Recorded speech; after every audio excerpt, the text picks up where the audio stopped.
Standing By, the Terry and Ted podcast, is sponsored by the UPS Store Canada.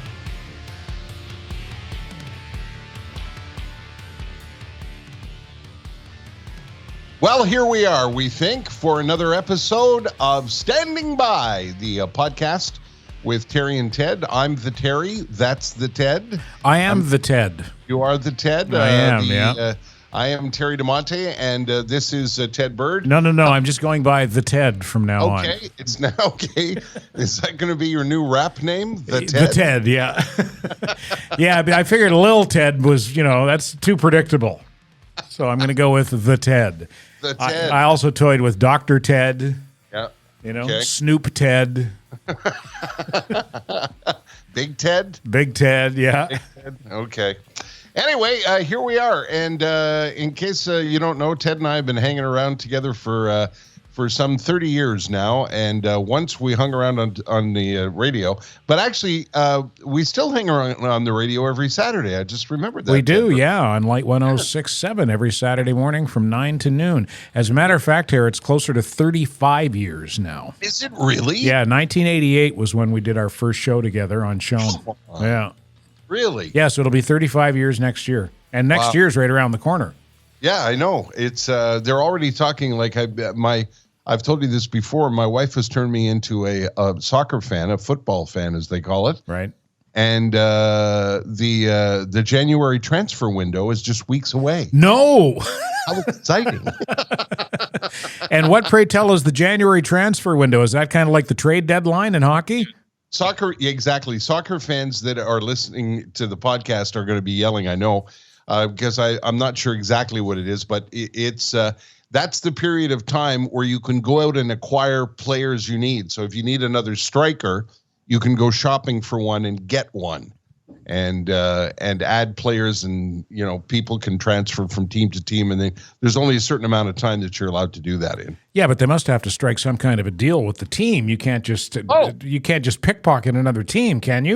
No. You have to pay hundreds of millions of dollars. Some of these players are bought for 150 million pounds. Jesus, Murphy. Can you imagine? It's absolute madness. And who's your side? Who's my side? Your favorite side. Oh, my favorite side, Abel. In this house, it has to be Man U, Manchester United. It does, eh? Is the longtime favorite club of Mrs. DeMonte, and boy, does she live and die with that club. Oh boy, when they're not doing well, things are not good here on a Saturday or Sunday. Well, they normally do quite well, don't they? Aren't they like the Montreal Canadiens of Premier League soccer? Yeah, they are, but they've really been struggling these last couple of years, and it hasn't been a lot of fun. And as we record this, the World Cup is about to start, so that's a whole other pile of kippers. Are you? It's quite a pile of kippers you got there. That stinks. Are you a Qatar guy or a Qatar guy? I go with Qatar. As do I. Isn't it? Yeah, well, I don't know. When somebody says Qatar, I think, hey, nice Qatar. Yeah. Which is really crass and kind of gross. I think Moyle. Which, if you don't know, is the guy who performs the circumcision in the Jewish religious ceremony for the newborn baby boys. That's right. So this podcast episode is supported by a number of people, and our what do we call this? Our main sponsor. Our title sponsor. Thank you. Our title sponsor. Thank you, Ted. Is the UPS Store Canada. Okay. I wasn't sure if you were going to talk. No, I was just helping you out with the. Now, what do you call the guys? The ones who give us the most money. What are they? They're the title sponsor. That's right. Yeah. Standing By podcast is brought to you by the UPS Store Canada. The UPS Store Canada is quite a spot. First of all, there are 360 of them from coast to coast to coast in Canada. And a lot of people think they're just a place to ship things. And they're much more than that. As a matter of fact, if you run a small business, it's probable that you know where your local UPS store is, because inside that store, they can solve most of the problems that you have when it comes to shipping, when it comes to documents, when it comes to packing, when it comes to faxing things, shredding things, making sure fragile things are properly packed. You can get boxes if you want to ship your own stuff and take them home. You can get packing tape and labels. Any problem that you may have in terms of running a small business, it can be solved at the UPS Store Canada.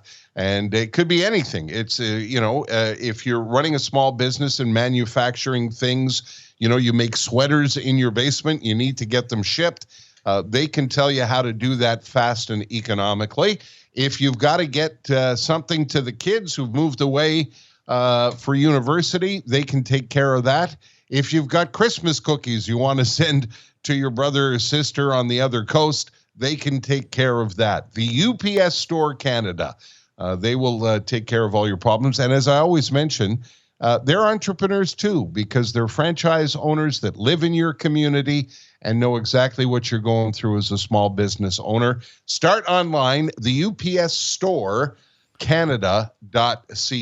And our thanks to David Drucker for his support. So we're wandering hither and yon, as you like to say, Ted? I was going to ask you, who makes sweaters in their basement?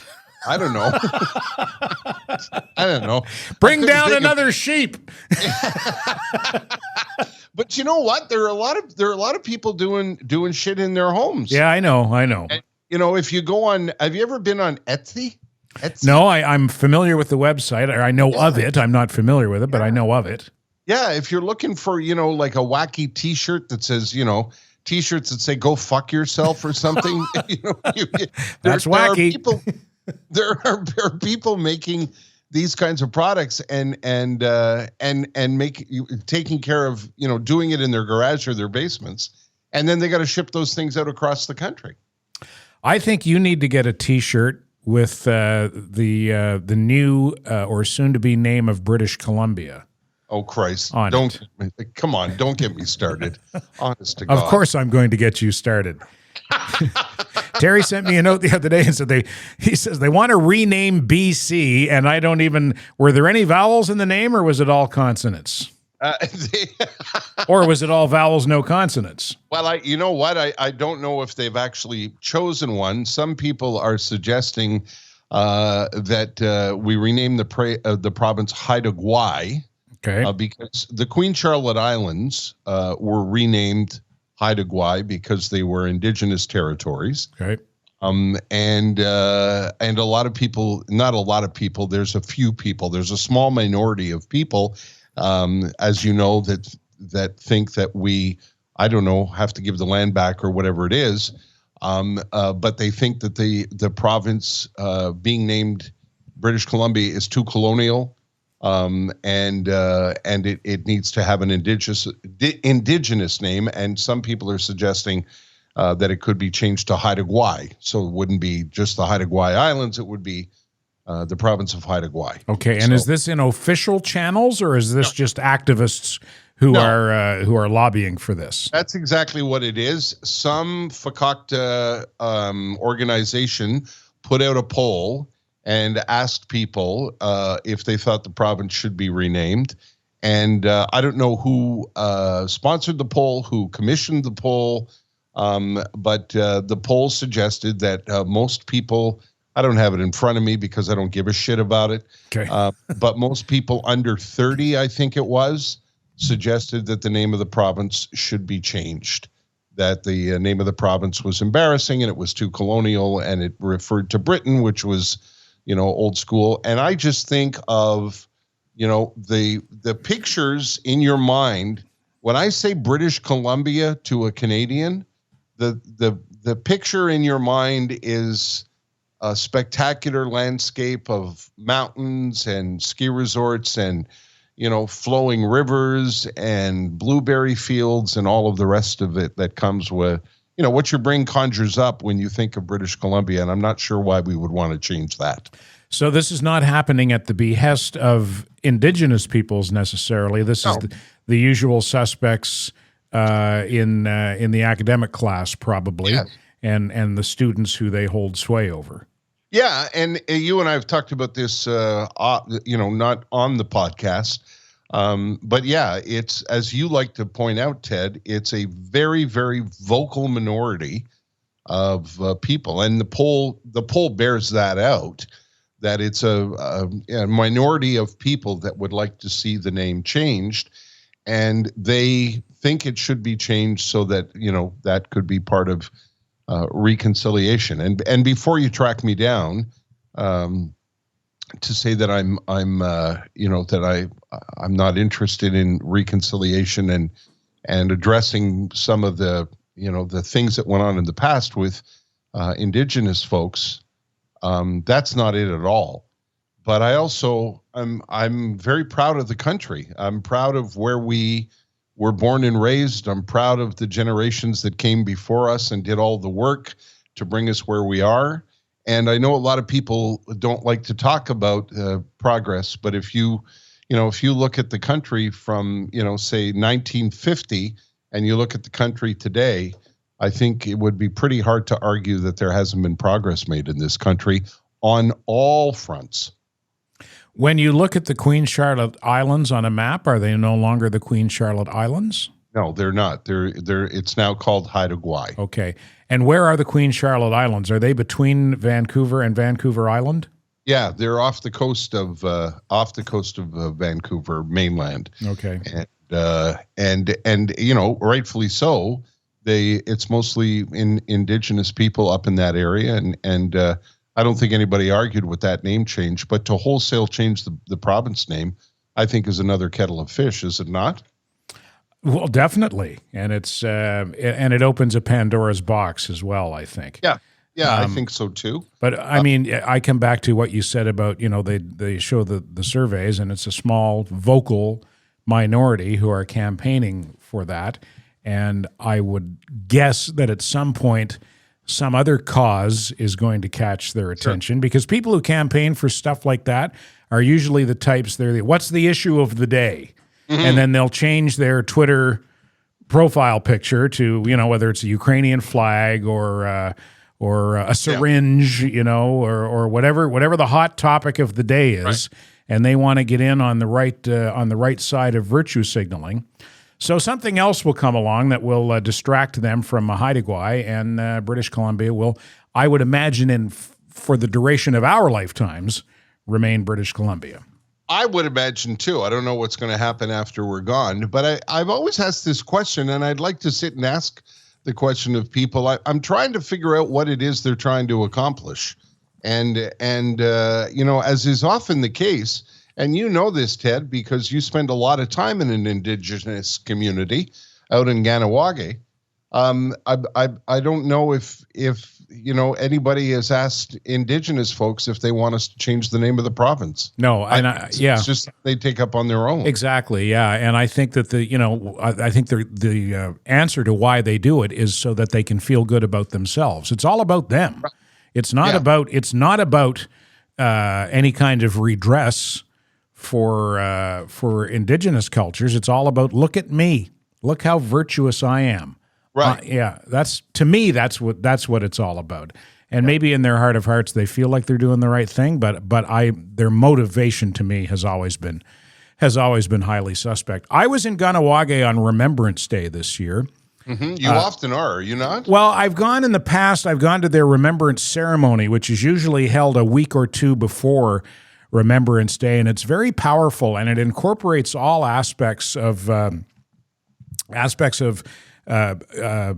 all military branches from two different countries, Canada and the U.S., because a lot of the veterans in Ganawage, most of the veterans actually, served in the United States military, and I would say of them, most are probably U.S. Marine Corps alumni. But there are some also who served in the Canadian military. Ray Deer, who's the main organizer for Mohawk Legion Branch 219 in Ganawage, and is responsible or takes on the responsibility of bringing it all together. He served in both the Canadian and American militaries, I believe. And so it's really interesting what they do. And on Remembrance Day itself and in the Remembrance Ceremony a week or two beforehand, they have a bugler who plays the last post, which is the British lament for the fallen. Right. And then he plays taps, which is the U.S. lament for the fallen. And then a bagpiper plays Flowers of the Forest, which is another, I believe, British Commonwealth standard tribute to the war dead. And then they have a native musician and or singer. And at the main ceremony that comes before Remembrance Day, they have drummers and singers, and it's really, really powerful. And at the event that I was at on Remembrance Day, Frankie Horn was a single drummer and singer, and I asked Poseidon if he could isolate a clip and play a little bit of it. It won't have the same impact that it has if you're standing there and you're watching this in person in real time. But just to give you an idea, this is Frankie Horn at the Cenotaph on Remembrance Day in Ganawage. Also, look, it's up there on the screen and everything. Yeah. Terry won't be able to hear this. Oh, Terry won't be able to hear it? Oh, sorry, Terry. I thought you were going to be able to hear this. So play, but it's just for everyone listening. Yeah, for everyone listening and watching. Yeah. If you're watching, it's up on the screen there now. And there's. I'm going to let the bagpipes play. I think it's right at the end. Okay, yeah. Piper just finished, and here comes Frankie now.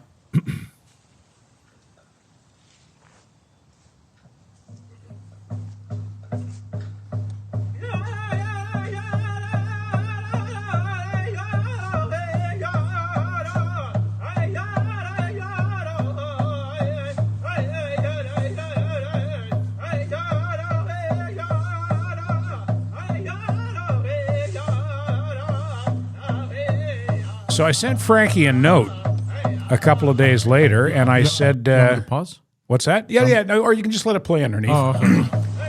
And I said, Frankie, when you do the drumming and chanting like you did at the ceremony, are you saying anything specific, or is the chant just a non-linguistic expression of spirituality?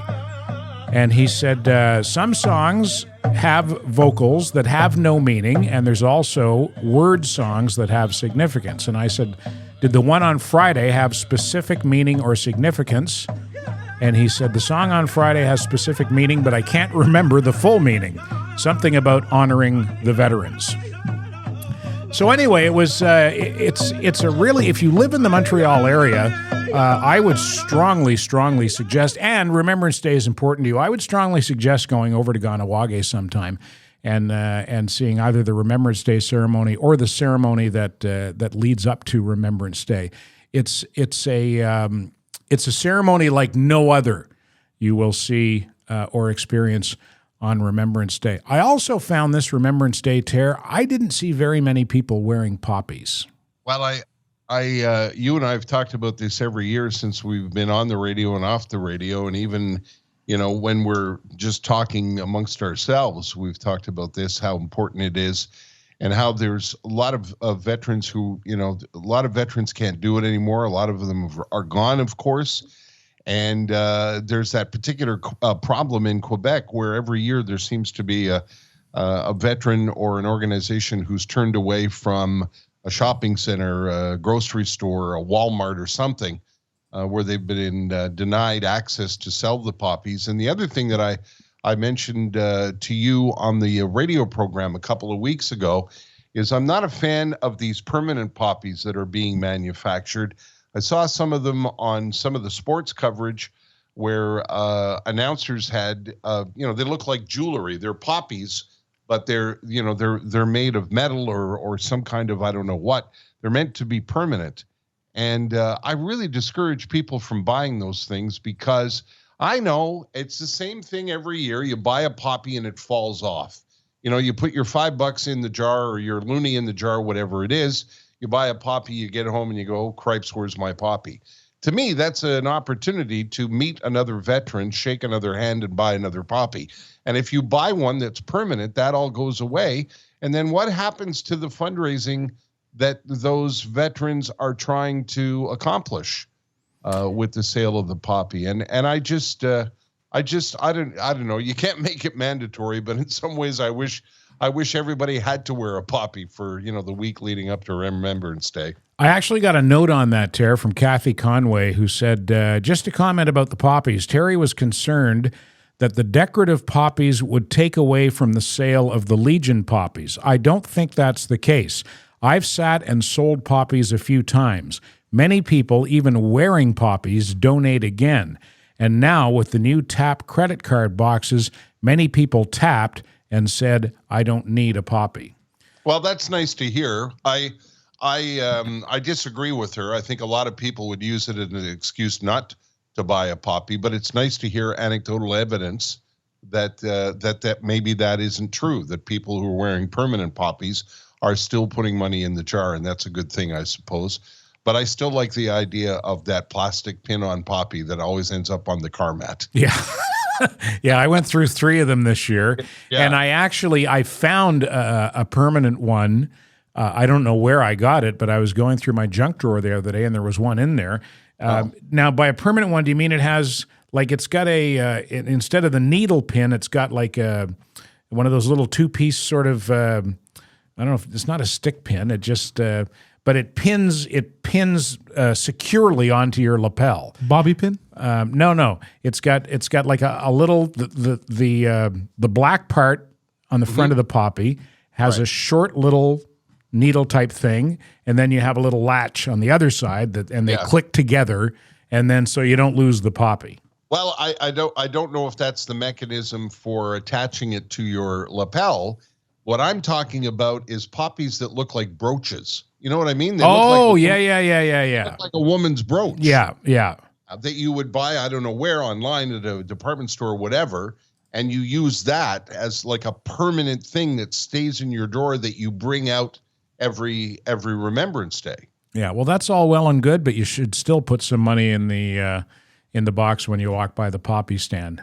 Listen, while we're talking, I want to I not that you need to, but I would like you to explain your connection to the folks in Ganawagi and your respect for Indigenous peoples and their culture. And I would like you to tell the story of the resident of Ganawagi and his son walking by your table in the restaurant. I think that's a powerful story. Yeah, but I'll cry if I tell that story. That's okay. I will get you some Kleenex. That to me, because before people say we got no business talking about Indigenous issues, I would like to point out that you have a connection with an Indigenous community. I worked at K103 Radio in Ganawagi. And Ganawagi, if you don't know, is a Mohawk community on the south shore of Montreal. And for the 2 years that I worked there, I co-hosted the morning show, pardon me, with Java Jacobs and Lance DeLille and Paul Grafe. So Paul was the Schmohawk. He was the Jewish guy from Hampstead. You had me, the white Protestant guy, the Schmohawk, and then the 2 Mohawks on the radio show. But anyway, I went over there, and most of the folks in town knew who I was because they listened to me when I was on Shome with you, and they were very welcoming. There were a very, very small handful who were like, fuck you, what are you doing over here? They wanted no part of me at all, but for the most part, people were extremely welcoming. To the point where about a year and a half into my 2-year run, I was walking into the local coffee shop one day, and a local gentleman and his teenage son were walking out, and we exchanged hellos as we went by. And after I passed him, I heard him say to his son, "That's Ted Bird. He's part of our community now."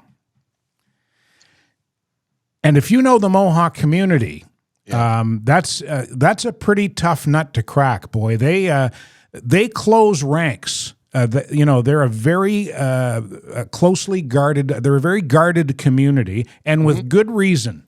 Yep. With good reason if you know history. So for someone to say of me, he's part of our community now, it said 2 things. It said that I must be doing something right.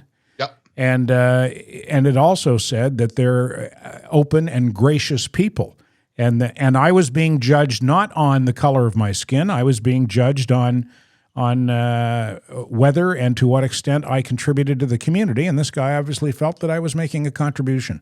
That must have made you very proud, and that is high praise indeed. When somebody says to me, what's the highlight of your career in radio in 44 years?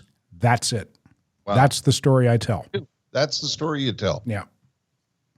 Hmm. Hey, I didn't cry. Probably because I've told it so many times now. And he said, yeah, and that's Ted Bird. He's part of our community. Yeah, I thought maybe you'd mentioned working with me. Well, that was a highlight, too. That was good. I enjoyed working. Still do, as a matter of fact. That's right. But you know what? That was the most memorable moment. Yes. To me. And it was not directly related to radio. It didn't happen when I was on the radio. No. But it was a result of the work that I did on the radio. I just want to point out, because, when you speak out on certain issues, people say, you've got no business talking about those issues. Yeah. And I know your experience, and you do. You have a connection to that community. You were welcomed into that community. So now when I go over, they say, I thought we got rid of you. Oh, you again. No, it was nice to be over there on Remembrance Day, and I renewed some old acquaintances. To say, even though I couldn't hear the drumming, I saw the video, and it's pretty powerful. Yeah, it was something else. And old Frankie, hey, what's that mean, Frankie? I don't know. Something important, though, I'm pretty sure. No, he did a nice job, and it's so cool to see. The marriage of the cultures and the military branches, right. And you want to talk about diversity and inclusion. Right. It doesn't get much more diverse and inclusive than a Remembrance Day ceremony in Ganawage. Yeah, we talked about a little bit about this on I think one of the podcasts. I think the last one, the one before. I don't know. Maybe we haven't talked about this, but when you talk about diversity and inclusion, you would get accused of not being attuned to diversity and inclusion. I think based on some of the things that you say, but knowing you for a very long time, and you actually are very attuned to that, and that leads me to my question that I said I wanted to talk to you about, the things that you can't say because you're shouted down now. Where did we get to the point where you can't make a simple commentary about something without being shouted down? All social media related? Well, I think social media has got a lot to do with it. I think the academia has a lot to do with it. I think that a lot of the so-called woke movement was founded in academia. The irony of that, of course, being that universities are supposed to be places where you go to express ideas and exchange ideas, and now it's if it ain't the right idea, then quiet you. But then it gets amplified on social media, and I also think that for a lot of people on social media, canceling people, as it were, has become a sport. Right. Like people get on there and they look for people who, oh shit, let's get him fired. Look what he said. Yeah. And that's happened to me. I've had people write letters to my boss because they didn't like something that I said on social media. Right. And then I get a note from head office, what happened here? Watch your step. Right. Yeah. It's the way of the world now, and I'm hoping. And, it's another thing that I don't know if we're going to see it in our lifetime, but I'm hoping the pendulum will swing back. Yeah, I know what it was. I was saying, my wife and I were watching a hockey game, and they talked about the fact that, pardon me, that TVA would be carrying the Women's Professional Hockey League. And I said, I'm not interested in watching that. My wife said, don't say that in public. So you didn't put that out on social media, eh? No, I didn't. I didn't. Yeah, because that's exactly the sort of thing you'd get crucified for. I didn't. Like, I love the fact that there's going to be a professional hockey league for women. I love the fact that women will have an opportunity to play hockey for a living, just like men do. I love the fact that there will be an example for daughters. You have two of them, Ted, so you know what I'm saying. it'll be nice that there's an example for women to cheer on and look up to. But as a hockey fan, as a massive hockey fan, I just find women's hockey a little bit slow. Yep. I coached ringette when I was in my teens, and when I was in my 30s, I coached a women's hockey club in Westmount. I loved encouraging it, but and when I was coaching it, I didn't mind watching it, but I just don't think I would watch. It's the professional hockey just isn't.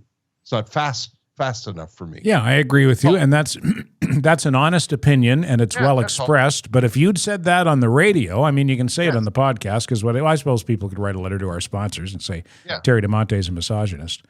But if you had said that on the radio, the only thing people would have, the people who were looking for something to be offended by, the only thing they would have heard was, I don't want to watch women's hockey.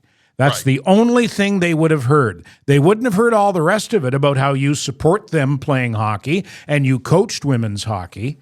They wouldn't have heard any of that. They just would have heard, I don't want to watch women's hockey, and the letter would have gone out to head office. Your morning man is denigrating women's hockey on the radio.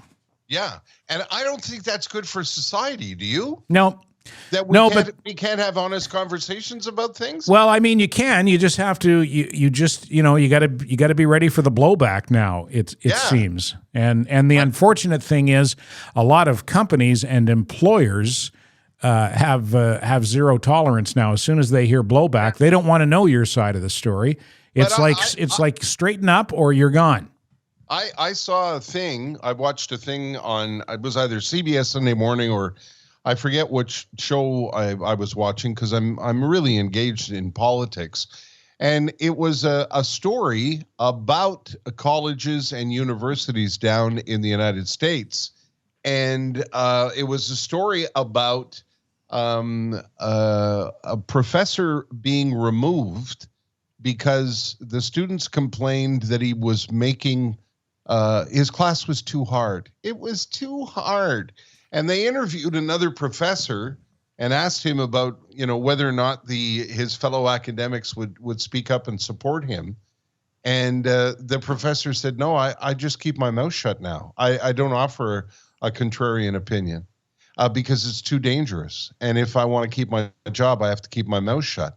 And that chilled me, because I thought, this is a man who's responsible for educating new generation of people who are going to move in. When an educator is saying something like that, that's a bad sign.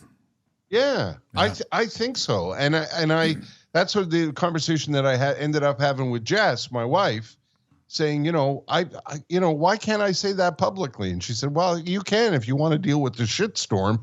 And I don't know. I just don't think that's very healthy for a society, or a group of people can't get together and talk to each other anymore. It's really sad to watch. Well, it's where we're at right now, and like I say, I believe it'll evolve. I just don't know how fast the evolution will be. Right. Yeah. Because I don't know if you've seen the latest. As we recorded this, the date that we're recording this, yesterday here in Vancouver, they've caught the throw shit on paintings thing. So they're Emily Carr, who is a very famous Canadian artist, one of the country's great artists, and her paintings and her influence in the art world are everywhere, especially on the West Coast. And she's one of those artists that if you see a painting of hers hanging in a home, it's worth millions of dollars. And in the gallery. Yesterday, it was attacked by two of the Stop Oil people who smudged maple syrup on it. So they're trying to give it a bit of a Canadian spin, and then glued their hands to the painting and the wall. And I don't understand the tactic. I shouldn't even be talking about it. And I don't understand the issue. I don't understand how two people think doing that is going to stop fossil fuels from being manufactured while we make our transition to new energy.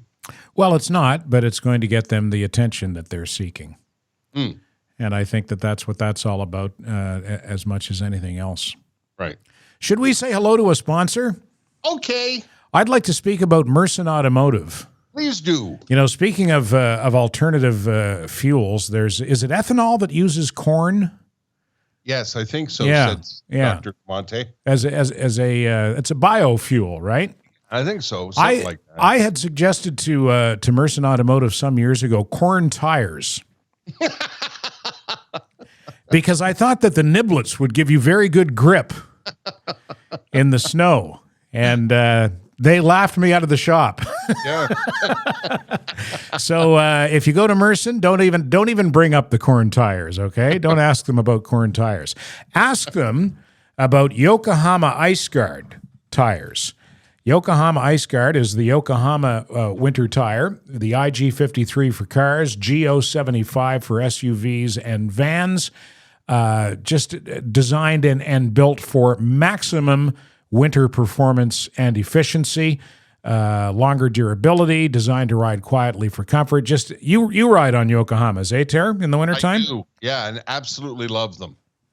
And if that doesn't strike your fancy, why not ask them about Nokian Hakkapeliitas, the Hakkapeliitta 10 and the R5, made in Finland, don't you know? Yep. I think they know a thing or two about winter driving over in Finland. I think it gets a tad nippy in Finland in the wintertime. Yeah, I've told you about their test center, their test track over there. Their test track. It's a massive facility in the north of Finland. And Celso from Merson has gone there. It's called White Hell. And that's where they test Nokian tires.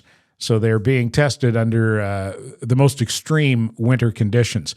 And the R5 in particular is an innovative combination of pure winter grip, silence, and eco-friendliness developed with electric vehicles in mind. So if you're running your corn-fueled car on corn tires, why would you not run your electric car on the Nokian Hakkapeliitta R5? That might have been the worst commercial I've ever done for Merson. I was going to say, please go see our friends at the Merson, and please don't tell them about Ted's corn tire idea. Yeah. And they'll say, how did you hear about that? Has he started drinking again? Merson Automotive, they're on Saint Jacques, just west of Cavendish, right down the street from the old Bon Voyage Tavern. Was it the Bon Voyage? I don't remember. Yeah, across from Picasso? I think so. Yeah. I went in there one time. This is 35 years ago, after we played touch football one day at Trenholm Park, just up the street in NDG. So we went down to the Bon Voyage. I think it was called the Bon Voyage, for a couple of beers after.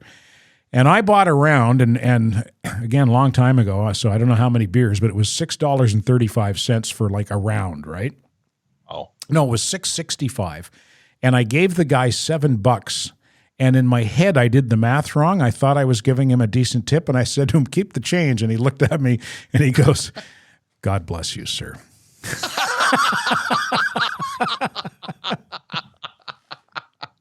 And I'm pretty sure that it was my future wife's uncle. And I hadn't even met Danielle yet, but I found out subsequently that her uncle Gary, God rest his soul, worked there. And when I met Gary, I looked at him and I said, I'm pretty sure that's the guy I gave the shitty tip to. And he told me, God bless you, sir. You're lucky he didn't say, I met you before, you cheap fuck. Excuse me. You know, it reminds me of a story or stories that we all are familiar with if we grew up in Montreal. Pardon me. We when we were 16, you could get into the Pierrefonds Tavern, not far from where I lived, and the drinking age, of course, was and still is 18.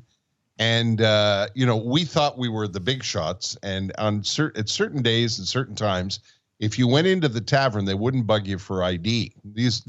This is another era. This doesn't happen anymore. Yeah, even though they knew that you weren't old enough. Yeah. And it was, 2 draft, please. And the only thing was that if they let you in, there was an understanding that you had to properly tip. And if you didn't tip, your ass was out the door in a big hurry. Yeah. So I got my first lessons about making sure the waiters were properly tipped. Drinking underage at the Pierrefonds Tavern, which I think is gone. I'm not sure. if it's still there at the corner of Gwain Boulevard and Brook. It might still be, maybe it's called something else, but those were the days where if you didn't tip the waiter properly, out you went. You're lucky you didn't get tossed out on your arse, Ted. Yeah. Did you learn the lesson the hard way, Ter? Did you get shown the door? No, because we were well schooled by other buddies who had already been through it.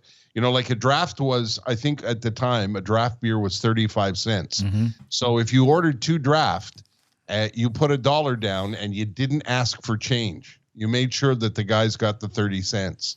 And if you asked for change, yeah, out the door you went. There you go. And how old were you at the time? Like 16, 17? Yeah, we were 16 going on 17, I think. Yeah. And, you know, we thought we were big shots. Oh, boy, I can specifically remember the first time I got served in a tavern.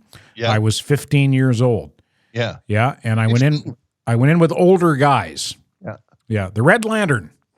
Red Lantern? The Red Lantern. Yeah, in Nashwaaksis, New Brunswick, across the river from Fredericton. The first time I got served in the liquor store, I was in grade 9. I was 14. Wow. And a buddy of mine had his brother's St. Thomas University jacket. So I put on the university jacket so I would look older and went down to the liquor store. And so the good news was I got served. The bad news was I bought a pint of lemon gin. I don't know why. How long before you were barfing? not very.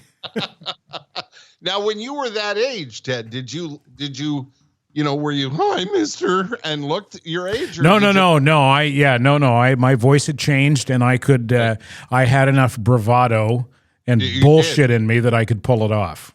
Yeah, I was not good at that. I couldn't pull it off. I was always like looking down at my shoes and stuff. No, I could pull it off until they asked me for ID, and then it was all. That's when I started looking at the shoes, or did the old pat the pocket. Oh, gee whiz! And ID? What, are you kidding? I left it in my other house. There were places. It's funny because this was back in the mid 1970s, and there were places you knew, like if you went to, you could go to the Pierrefonds Tavern. But you couldn't go to the Manoir because the Manoir always asked you for ID and you'd get booted out. And there were beer stores along Gwain Boulevard where, one owner would look the other way, but another owner would throw you out on your ass. Are you talking about dépanneurs? Yeah, they were. They back then they weren't called dépanneurs. They, before the language law, they were just, the magasin au coin or the beer store. My parents would often refer to it as the beer store. So, run down to Chez Maurice there and pick up some beer. So dépanneur as a designation for a convenience store only came along with the language laws? Yeah, it was I didn't know that. Yeah, it was one of those invented words. It came around the same time that they tried to make a hamburger a hambourgeois. Yeah. When they were all keen on making sure that everything had a French designation. That's where dépanneur started, because when I was a kid, it was Hubert's, or Perret's, or, the Chez Maurice, or any of those other places. They all had they were all run by local families, and they were just, they were the corner store. I'm glad you brought up Hubert's because I want you to tell the story. Well, it's not really a story. It happened every time you went to Hubert's, right? Yeah. Tell us about Hubert. I love this. Yeah, it was our first. It was my first international experience, as it was. Hubert was when I moved to the West Island. We moved to the West Island of Montreal back in 1965. My parents. We left Verdun and we moved to the West Island. And when I've told this story so many times, if you've heard it before, I'm sorry. When my parents picked, I was in grade 2 at St. Thomas More in Verdun, and my father excitedly brought me and my sister out to see the new house. And as we were driving down Sources Road, when we moved out, was a gravel road. If you're familiar with Sources Road, imagine that being a gravel road. And the only thing on the side of that road was, I think, a gas station, and the rest of it was farms. And when we moved to the West Island, there was only one place to get anything, at the top of a street. We lived on Granger Street, and at the corner of Langevin and Gouin Boulevard, there was a delicatessen there. The building is still there, and it was run by a guy named Hubert. And Hubert was German, Austrian, I'm not sure what it was, but he spoke German. He spoke mostly German. Yeah. And and the folks in the community that were German, they all shopped there. The people that were, there were Dutch people, there were, it was mostly, there was a lot of Europeans back then that had moved to the West Island. And often you would go in and Hubert would be speaking German. And he spoke with a very thick German accent, and he spoke, German is loud, for the most part. It's kind of a sort of a very, I'm not describing this properly, but a very vocal language. Yeah. It's just a sort of very, it can be harsh. Harsh is the word. Yeah. And we used to, he was never crazy about having kids hang around the store. So, he would yell at us sometimes, sometimes when he was busy, he wouldn't see us, and we'd sit up on this drink cooler that we had. And when he found out, he'd gaze over and see that there were two teenage boys sitting on the cooler. It was always, boy, go from the fridge. and even when he was being a gentleman, because he was a wonderful man, he was a gentleman, we loved him, and he was kind to us. And he let us look at the dirty German magazines, Der Stern, and those other. There was always someone with no tits.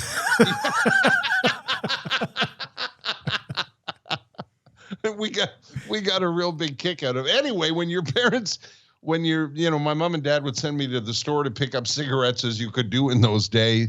Go get some milk and some bread from Hubert and get me a package of Matinee. And I would, hand him the money, and he would put the stuff in the bag and put it in the cash, and put the 20 in the cash and take the money out of the cash. And in front of my 12-year-old or 13-year-old puzzled face, he would count the money out on the counter and go, 58, 51, 55. I would go, what? And he would say, it's a change. Just go. Because he was so used to counting in German that he would, 53, 58, and I used to get such a kick out of it. And I remember asking my parents, and my parents said, well, he's German. He's counting the change in German. Yeah. I don't know if we had that kind of international flavor in Fredericton. I know there was one guy, Mr. Budeker, and he was German, and I think he might have actually been a German military veteran. I think he fought on the Russian front, if I'm not mistaken. Yeah, right. Wow. Yeah. And a decent enough guy, just another guy in the neighborhood, like he didn't put on his black uniform and goose step down the street or anything like that. But I mean, I look back on those times. Yeah. A lot of fascinating people with fascinating stories, Absolutely. And you don't realize how fascinating their stories were until they're long gone.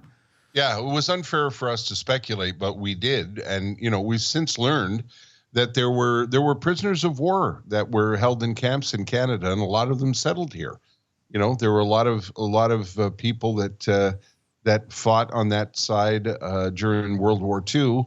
And ended up becoming Canadian citizens and creating new lives here. Yeah, U.S. as well. Yeah, and the U.S. as well. Yep. Yeah, and some went to Argentina. That's a true thing. Don't write me. Yeah. That's an actual thing. I want to take a moment to talk about another supporter. When I said Gouin Boulevard, I immediately thought of my friends at Matelas Bonheur. They have been a longtime supporter of the radio shows that we've done over the years. And when we said we were going to do a podcast, Norm and the family said, absolutely, let us be part of that.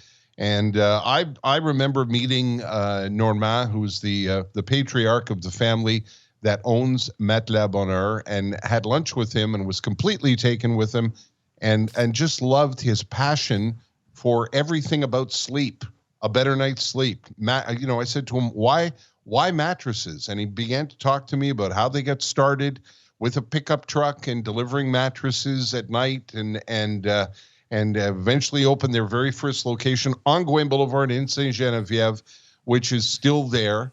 And they've built this wonderful, wonderful network of customers and a wonderful network of employees who are all really, really well trained in the way they do things at Matelas Bonheur. And you're going to notice it from the second you walk in a door. You're going to get an unbelievable welcome, and they'll make you feel calm. And they'll ask you a couple of questions. They'll steer you to certain kinds of mattresses that they think you'll like, and they'll leave you alone. They won't pressure you and follow you around. If you're looking for a mattress that needs to be replaced because you've been on the old one for far too long, or, pardon me, you're just looking for a mattress to replace the old one in the guest room, whatever it is, or pillows or linens or anything like that. If it has to do with a good night's sleep, the people at Matelas Bonheur are going to take very, very good care of you. And there's a promo code, TED04 and TER05. You can just go in and say that, and they may ask you what you're talking about, and you can tell them that you listen to the Terry and Ted podcast. They'll make sure you get a 5% discount. It's TER04 and TED05. And much to my surprise and delight, Ted, we found out that people were actually using those codes. Oh, that's excellent. It's good to know that. I like the fact that Matelas Bonheur has sleep technologists. They do. Yeah. So they do. That's the way they like to refer to them as. And so whether, if you're looking for, anything standard that, like a Sealy or, any brand name you can think of, or you want to do something upscale like a Technogel mattress, they'll tell you all about it. They'll handle it. Just visit one of the locations all around the greater Montreal area, and you can start at matelasbonheur.ca. I can't get to sleep. Have to call the boys from ST. There you go. Ted, I'd like you to address what you did this week on the radio program. In case anybody missed it, you talked about this on your highly successful sports editorial called Bird Droppings, which you've been doing for many years. I've often said you're one of the best writers I've ever met and ever known. I love listening to your editorial pieces. And this week you spoke about Saku Koivu. And I thought, we'll touch on that on the podcast because I really think it's a great topic and people do love to talk about the Canadians. They sure do. Well, when it was announced that Chris Neil from the Ottawa Senators was going to have his jersey number retired, he wore number 25, and that'll be raised to the rafters at the rink in Ottawa. I thought to myself, if Chris Neil can have his jersey number retired by the Ottawa Senators, why can Saku Koivu not have his jersey number retired by the Montreal Canadiens? And that's a drum that I've been banging for years and years and years. And when I worked on the sports station here in Montreal, and I brought that up on the air one day, you would have thought that I had deflowered the Virgin Mary with the reaction that I got from my co-hosts and from the listeners. How dare you suggest that Saku Koivu's number should be raised to the rafters alongside all of those Hall of Famers and multiple Stanley Cup winners? Well, here's how I dare. He represented the CH with great dignity and poise and courage on and off the ice. He went through a battle with cancer and used that to form a foundation, a medical foundation that to this day benefits the city. Oh, but you can't retire his number just because he got sick. Well, no, it's not just that. He was the second longest serving captain in Montreal Canadiens history after Jean Beliveau, and he's the 10th leading scorer in the history of the Montreal Canadiens, ahead of some of the guys who do have their numbers hanging from the rafters.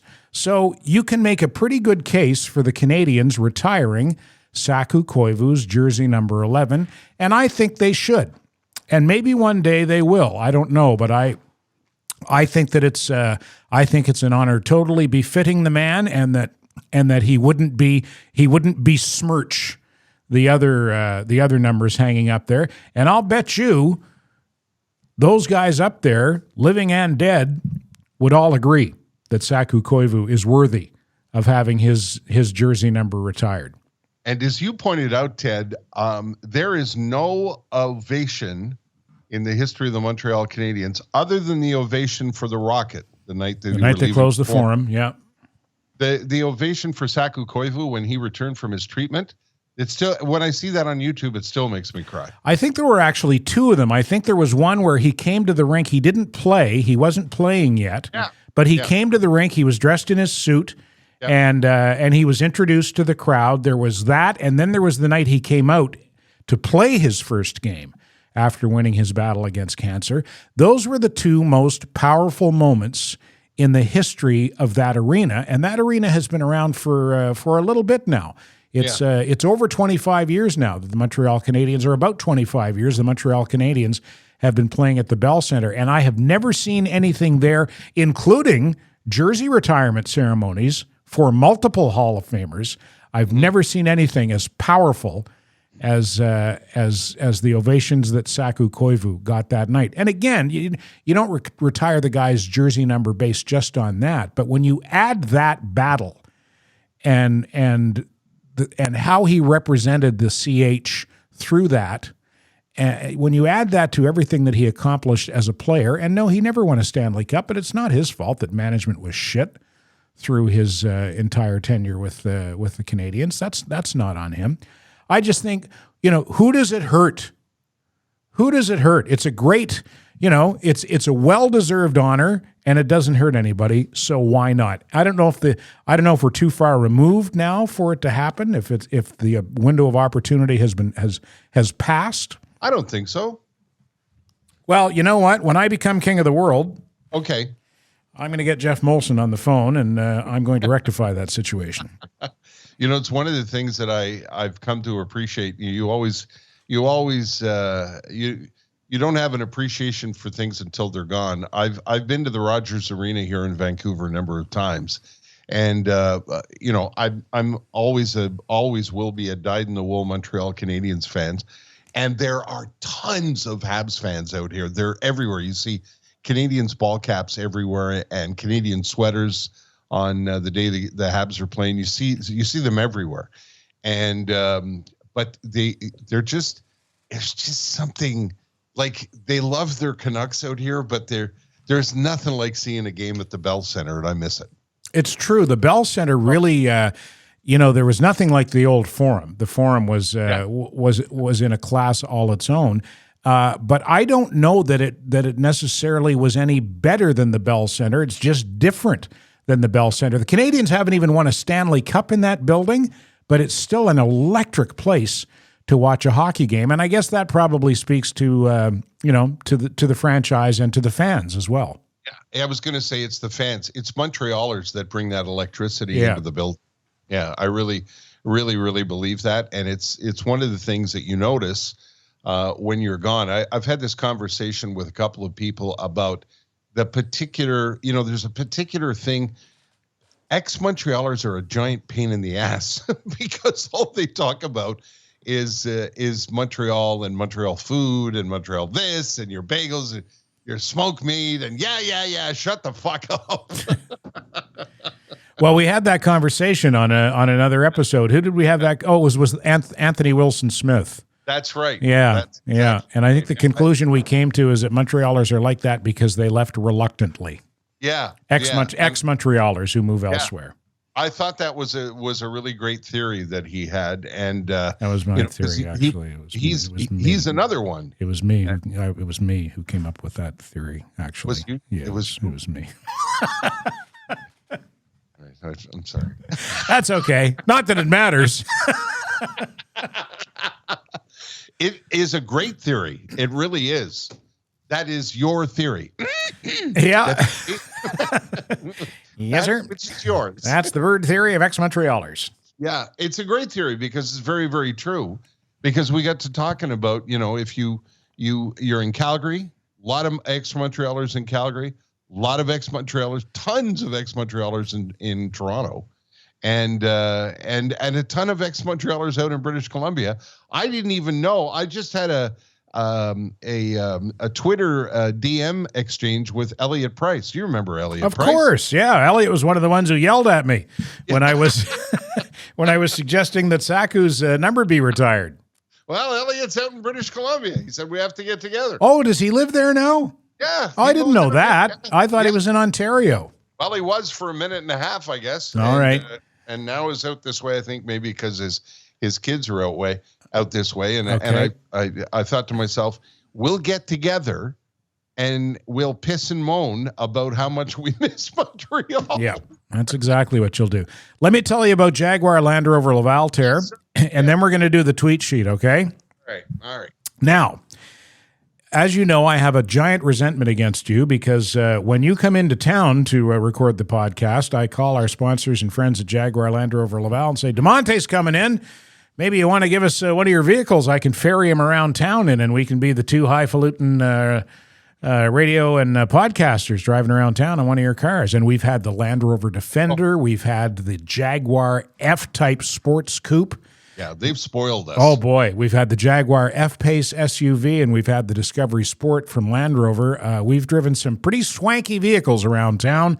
But since you've had to do this particular round of podcasts from home, I'm driving the Bavarian Money Pit hither and yon. Well, what are you going to do? It was a good run while it lasted. Go up to Jaguar Land Rover Laval. As a matter of fact, go up there and then keep going. Go up to Saint-Sauveur. They have a terrace on the hill in Saint-Sauveur, the Land Rover Laval Terrace. It's like party central during the ski season, and they throw events there as well, and they give away prizes. I know at one point they were giving away the use of a Land Rover for I'm not sure what the period of time was, but you go up to go skiing, and the next thing you know, you're driving home in a Land Rover. But you have to take it back. But that's, we had to take ours back too. But we had fun. We had fun while we had it. You can go to www.sommet, that's SOMMETS.com. And click on Saint-Sauveur, follow the Saint-Sauveur links, and you'll see more about the Land Rover Laval Terrace at Mont Saint-Sauveur. Looks like a great wintertime party spot. And, of course, if you're in the market for a luxury vehicle, don't buy anything before you go to Jaguar Land Rover Laval and see what they've got. Maybe stick your head in the McLaren showroom while you're up there. Yeah, and another great dream a little. Beautiful family-run business. Wonderful family runs that business. And just so you know, this is an anomaly as to why I can't travel, and we'll talk about that in our next season about why I couldn't travel. But I will be back in the studio with you, Ted, and we will be back in that Land Rover or Jag very soon. Oh, boy. JaguarLaval.ca, LandRoverLaval.ca. Let's do the tweet sheet, shall we? Yes, let's do that, sir. I'm always excited about the tweet sheet. 3 of the funnier things I found on Twitter that I couldn't use on the radio because they were a tad salty, so I brought them to the podcast. Here's one from at Nice Mustard. Hot dogs were invented in 1936 by Larry Hot Dogs when he accidentally dropped a bag of prize-winning pig assholes into his dick shaper machine.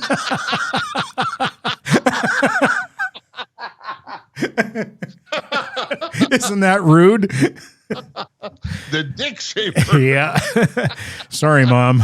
My mom watches the podcast. Okay. I don't know how big a fan she's going to be of that one. All right. From at Tommy Tough Stuff, marketing guy. You could run through the wall, Kool-Aid man. Don't you think I'll shatter? Marketing guy. We don't pay you to think, asshole.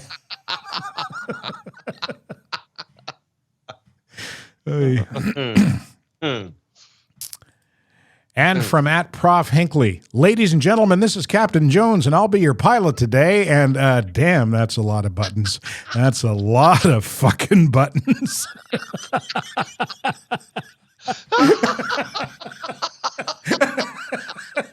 Isn't that great?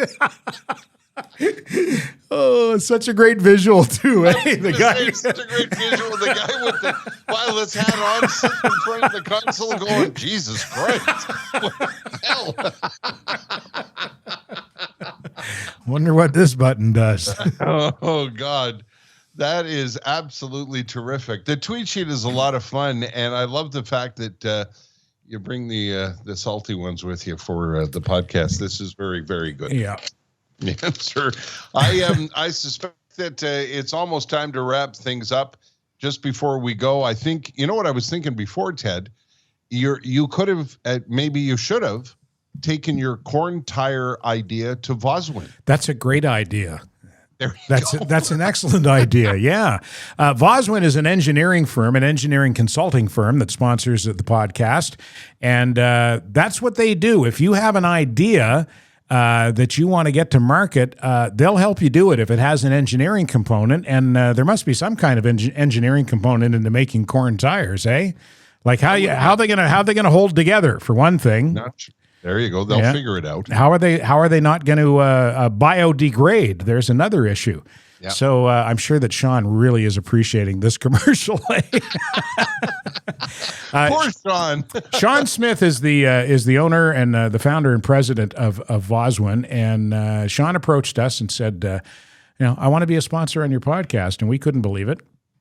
But we said, okay, sure. And he told us that, like, he thinks that there are people out there who have ideas and or who have existing products or services that have an engineering or need an engineering component, and they don't know what to do with it. That's when you go to Vozwin. Vozwin helps you with that, with mechanical, industrial engineering and design, electrical engineering and design, software engineering and design, whatever you need done from an engineering standpoint. They can help you with that, and they will, as Terry says, take it from your head and put it into your hands. Vozwin likes to say, stop the spin, call Vozwin. Vision to innovation. They're online at vozwin.com. Sean spoke at a conference recently at the Palais des Congrès in Montreal, and I wrote down here what he spoke about. Let me just find it here. I'll tell you, one of the things that I absolutely, when we met Sean, I was completely taken with his passion for what he does. Yep. If you've got ideas that you need to be, you need help to have these ideas brought to fruition, you would love spending time with this guy. He's just so passionate. Yeah, I was going to say, it's not work for Sean, it's a passion. Yeah. So he spoke at the Second International Innovation 5.0 Forum on predictive maintenance for UAV and the technology they're creating. You and I discussed that quite a bit, eh? Oh yeah, I get asked that all the time. I had to send him a note and say, "What's UAV?" Yeah, it's unidentified alien vehicles. No, it's drones. Yeah, yeah, unmanned aerial vehicles, and that is an area of expertise for Vozwin. Drones. Sorry, Ter. You were saying? All the time. The WAV. You want to have a conversation about the WAV? Or is it UAV? UAV. Sean must love these. Yeah. Well, you know what? People say, the people have told him, hey, I heard the Terry and Ted talking about you on their podcast. What the hell's going on there? Maybe we could maybe start a Terry and Ted Talk. Instead of just a TED Talk, it could be a Terry and Ted Talk. I think that's a great idea. I also think that's what we've been doing for the last hour or so, isn't it? Is that right? Yeah. Have we been droning on? We've been droning on for an hour. Oh my God! Hard to believe, isn't it? To the end of this goddamn. Sure, they are. Are you kidding? I've been listening to podcasts and trying to steal ideas. Mm-hmm. And I've been spending a lot of time listening to, it's called Smartless with Jason Bateman, Will Arnett, and Sean Hayes from Will and Grace fame. And their podcast was purchased for $80 million. Is that right, eh? Yeah, it was. So maybe that call's coming any time now, Ted? Standing by. You know who else has a good podcast I want to give a plug to? Knuckles Nyland. Chris Yes. Nyland. Yeah. Nick. I would love to have heard Chris Nyland's take on that fight that Arbor Jackeye from the Canadians had where he ragdolled Zach Cassian in a game earlier this year. And as of the time of this recording, Jackeye hasn't been in another fight because nobody wants any part of him.